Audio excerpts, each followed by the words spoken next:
ಈ ಪದ್ಯಭಾಗವನ್ನು ಲಕ್ಷ್ಮೀಶ ಕವಿಯ ಜೈಮಿನಿ ಭಾರತದಿಂದ ಆರಿಸಲಾಗಿದೆ.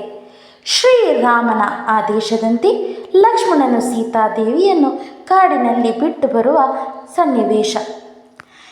ಇಳಿದು ರಥದಿಂದ ಮಂದಾಕಿಣಿಗೆ ಪೊಡಮಟ್ಟು ಬಳಿಕ ನಾವಿಕರೊಡನೆ ನಾವದೊಳ್ಗಂಗೆಯಂ ಕಳೆದು ನಿರ್ಮಲ ತೀರ್ಥದೊಳ್ಮಿಂದು ಸೌಮಿತ್ರಿ ಮತ್ತೆ ಭೂಜಾತಿ ಸಹಿತ ಒಳಗೊಳಗೆ ಮರುಗಿ ಬಿಸು ಸೊಯ್ದು ಚಿಂತಿಸುವೆ ಮುಂದಳೆದುಗ್ರ ಮೃಗ ಪಕ್ಷಿಗಣದಿಂದ ಕೂರ್ಮಿಸುವ ಹಳುವ ಮಂಪೊಕ್ಕ ನಡೆಯಿಡು ಒಡಸದಳವೆಂಬ ಕರ್ಕಶ ಮಾರ್ಗದಿಂದ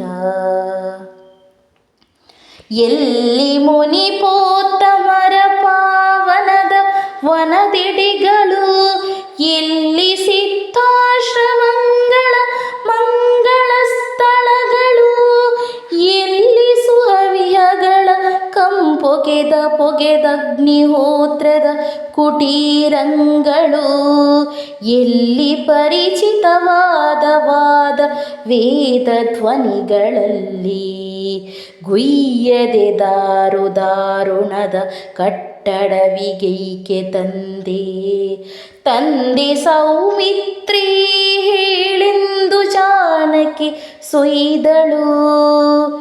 ಪಾವನಕ್ಕೆ ಪಾವನಂ ಮಂಗಳಕ್ಕೆ ಮಂಗಳಂ ಅಧಾವನ ಚರಿತ್ರ ನಾ ಮಂಗಳ ರಾಘವನೆ ಜೀವೇಶನಾಗಿರಲ್ಕ